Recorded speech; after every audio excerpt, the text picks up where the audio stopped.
Hello and welcome to today's video. My name is Dr. John Heyer. As a holistic chiropractor and a functional medicine doctor, I work with a lot of patients dealing with nutrition and diet. And one of the frustrations that a lot of people seem to have is when we talk about doing detox programs or nutritional programs, many people feel like they're going to be punished or have to sacrifice flavor to get healthy and just not enjoy their meals as we go through this process. And we're going to start a video series to kind of go through some recipes that my patients can learn from, and if you're not, non-patients can learn from as well.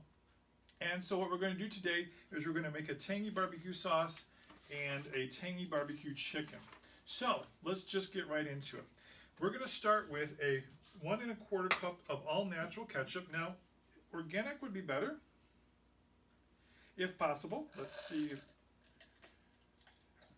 If you don't have organic, use what you got, but maybe next time try to pick up some organic stuff if you can. That's about a 1 1/4 cup. Going to put that into the container. And then we're going to do a 1/4 cup of molasses. Boy, I'm going to have to get this up here.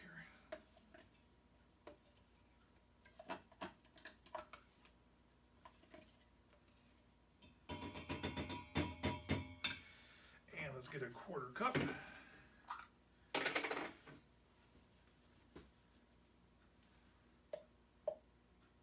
That's 2 ounces.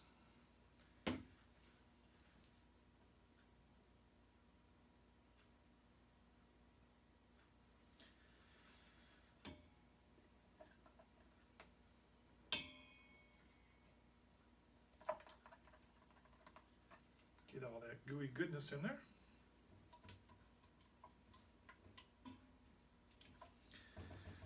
Mix that up a little bit there. And next on our list is a 1/4 cup of coconut sugar,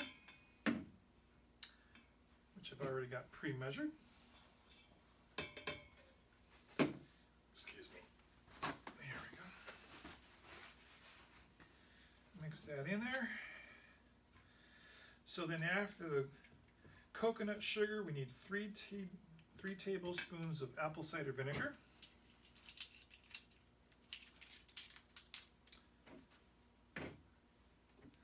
Shake it up a little bit because sometimes it settles there.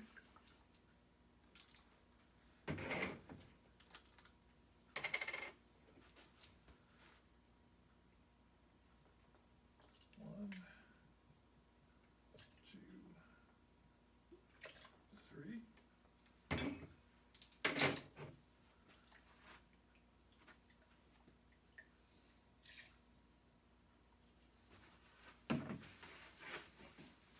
And then after the apple cider vinegar, we're going to have 1 tablespoon of Worcestershire sauce.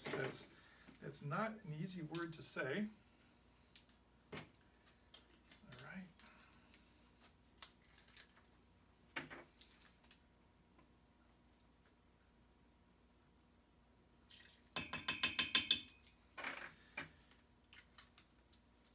It's already starting to smell good over here.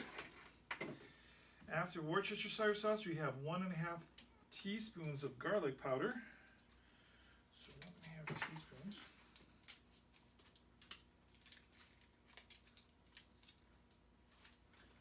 So we got our garlic powder.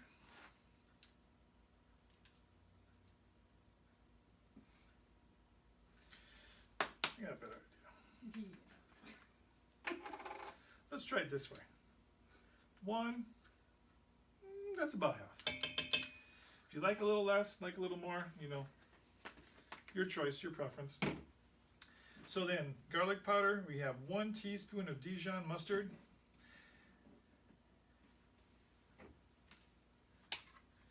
Now, some of us really like mustard, and some of us really don't. Our camera people don't care for mustard, but I do.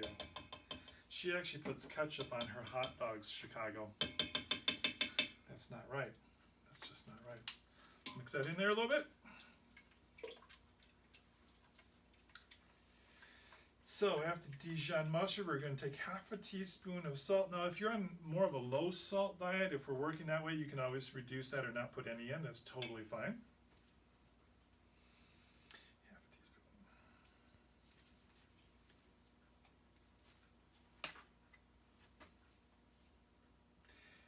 I'm using sea salt. You can use Celtic salt. If you have Himalayan salt, that's totally fine too.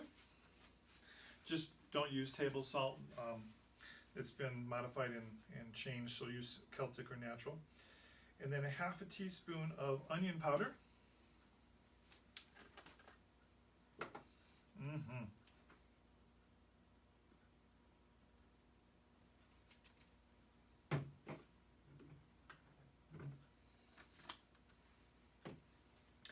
And then I believe we have a pinch of cayenne. Now, if you like a lot of spice, you can put more than a pinch in.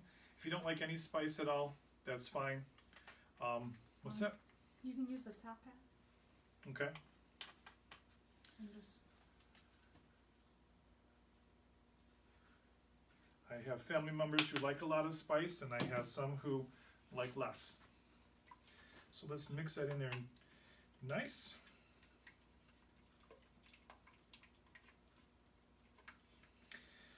That smells really good.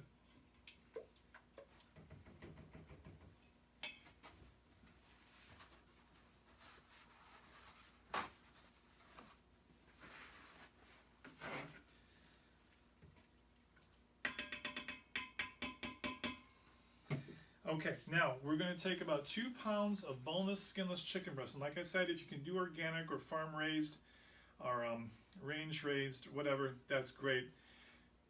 A lot of some people ask me about the dirty dozen when it comes to fruit. You know, how some fruits hold on to toxins and herbicides more than others.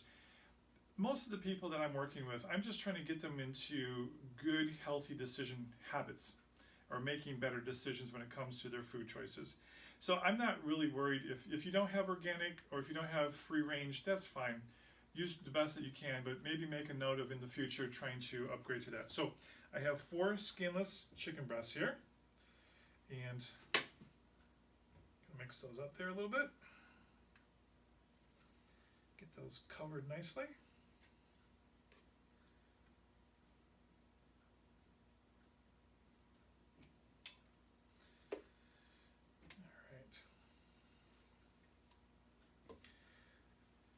Excellent.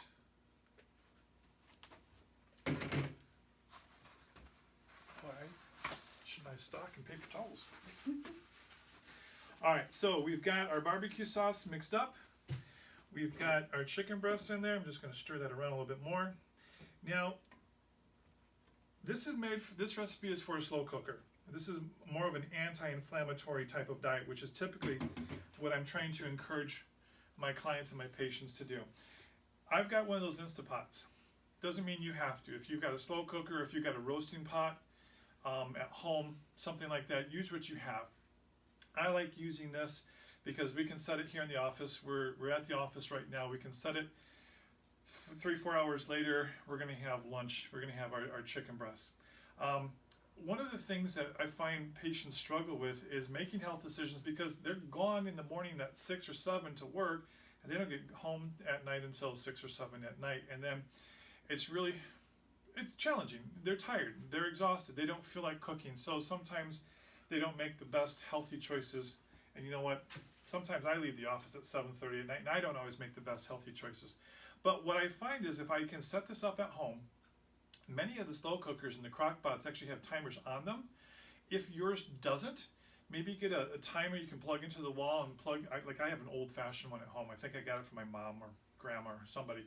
But I can plug it into that timer, and let's say you're getting home at 6, it takes 4 hours to cook, set the timer for 2 p.m., and then by the time you get home or off the train, you walk into your house, it smells wonderful like grandma's cooking for you at home, okay? So let me clean up the edge of this. And we're going to set it into the Instant Pot. Is it in there all the way? I think it's in there.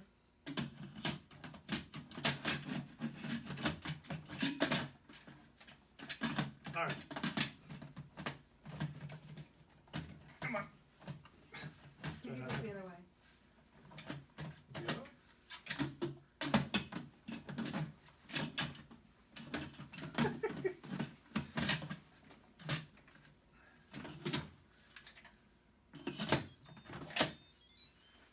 Okay. See, that's That's why I need help. Now, mine is pretty straightforward. All I have to do is hit slow cook, and it will go for 4 hours at a medium temperature, and we'll check it on the way. So we're gonna put a pause on the video for here, and when we see you next, we'll have the finished product and hopefully some tasty food. See you soon. Hey there, and welcome back. So our chicken has cooked for a few hours. We didn't go the full 4 hours because we're actually at work and it's lunchtime. So let's check it out and see how we did. There we go. Okay. Smells wonderful. Maybe someday we'll have smell-o-vision. And how do we do? Oh yeah, that cuts nice and tender. Go into the thickest part to make sure we've cooked all the way through. And it definitely looks like it's done.